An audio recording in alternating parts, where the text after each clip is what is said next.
Yeah, I was born March 2nd, 1947 in Rome, New York, which is in the center of New York State. I'm thinking probably 300, 350 miles north of New York City. And a very beautiful place. A lot of beautiful homes that were built in the 1800s. But now it's kind of like a ghost town full of beautiful old mansions that are rotting to the ground.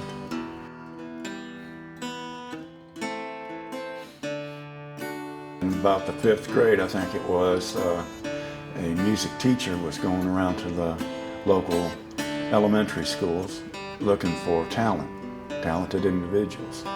He said that he felt that I had talent, and he gave me one of the most important lessons that I've ever had about music, and he said half of playing music is listening, and that's true in so many ways, you know. But anyway, the next year I began to play the trombone and played in the school band and orchestra, and through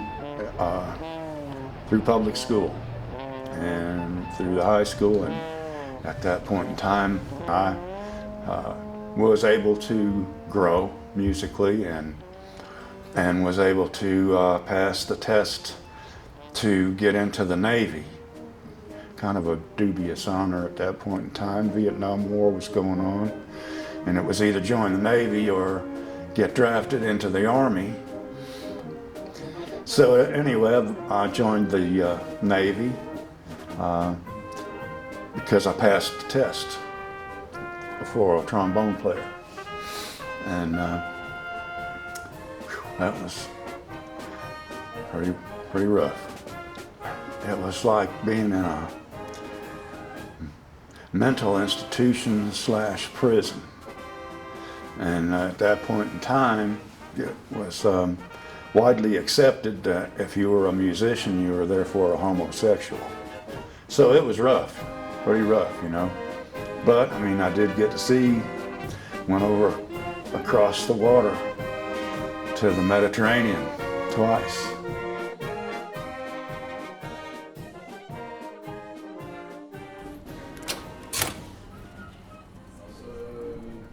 The jukeboxes there would have a Beatles song and a Rolling Stones song a lot of times, and they had a Fleetwood Mac song and Oh Happy Day.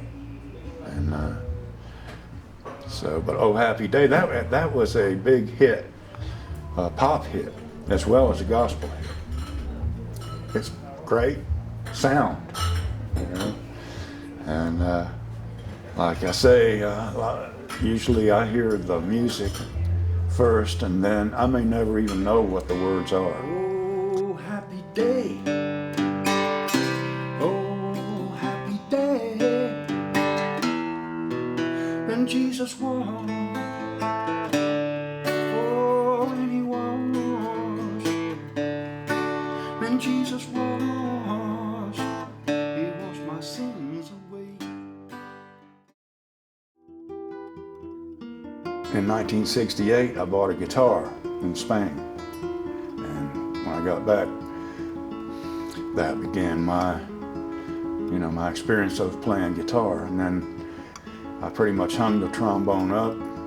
It's not a type of instrument that you take to a party and play solo and stuff like that, whereas guitar is. And back at that point in time, 1969, 1968, 1970, there was a flood, a veritable flood of incredible music.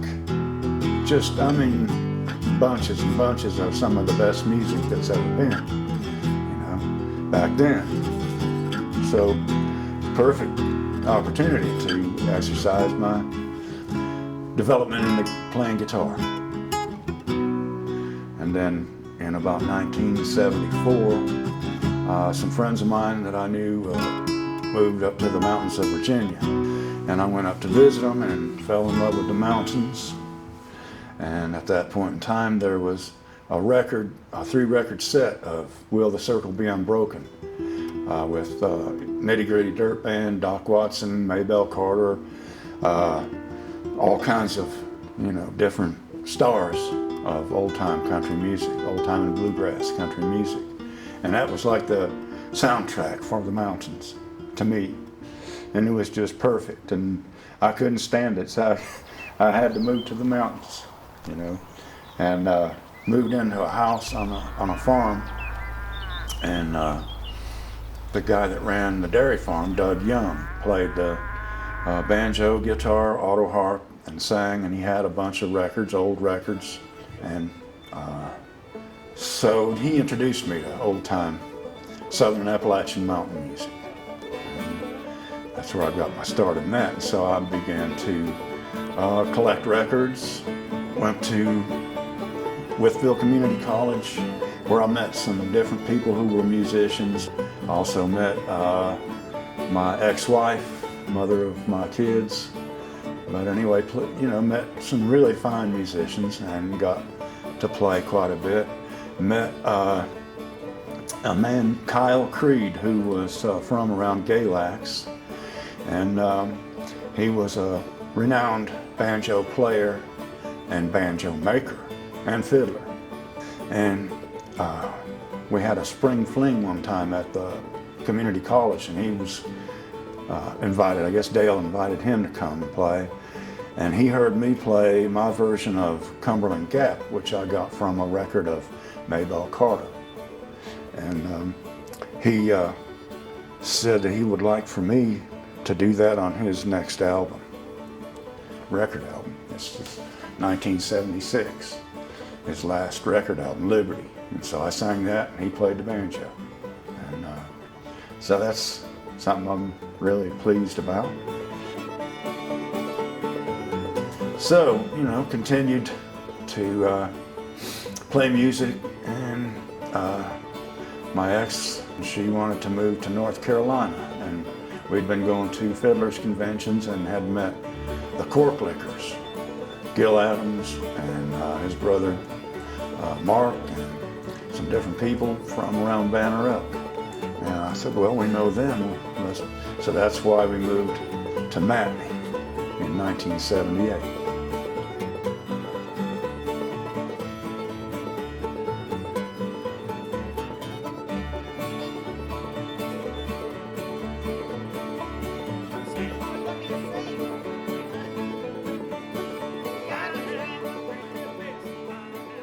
About a year later, we had our first son, Lane. Then a couple of years later, we had Gray. And then when they were 6 and 8 years old, we split up. But it was a very terrible, very rough time, being a father of 2 little kids, and being the kind of man that wanted to be a father, and wanted to take care of my kids, And anyway, that was about as rough as, probably rougher than the Navy, I think. That was the roughest thing that I ever had to go through. And it never ends.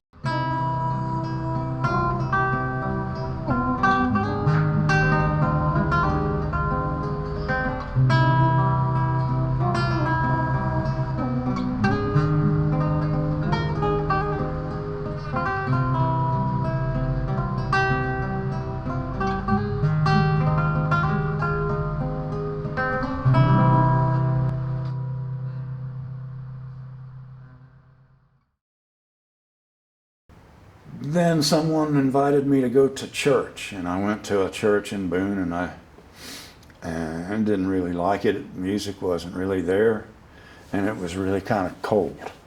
And then I was playing and singing at the Beanstalk Coffee House. 2 black girls hung out there. One point in time, they were telling everybody, hey, our church choir's having a concert. And I said, do you have a church in Boone? And they said, yeah. And I said, what is it? They said, the Boone Mennonite Brethren. And I got an image in my mind of black Amish people. And I didn't make it to the concert, but I went to church the next Sunday, and that was in 1993. And I've been there ever since, and continued. to play and sing. First Sunday I went, there was a huge choir. There was a big choir, and the place was packed. And I felt like I was in a big organ, because there was probably 30 people in the choir, and then most of the people in the congregation were singing too.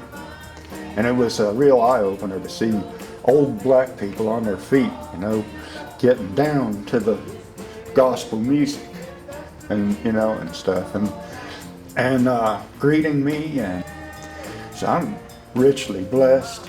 It's you know, I don't even think it's a coincidence, you know, just all the things, the way that I didn't have a driver's license at the time I went to the church. Pretty much, you know, wild character. But I walked up to the church, and a lot of people have given up trying to find it. Well, there's a lady that lives right next to the funeral parlor, and she didn't even go to church at that time, but she came out of her house and she led me up to the church, you know. And so you know, I really consider it a privilege to use my talents, and I think I've grown tremendously. My singing and everything has grown a lot since I've been there. I've been there almost every Sunday for 22 years. I bet you I can count on these two hands, these fingers, and no more, to tell you how many times I haven't been there in 22 years. So I'm richly blessed, you know, and I can truly say, oh, happy day, because that's where I'm at. I mean, that's me.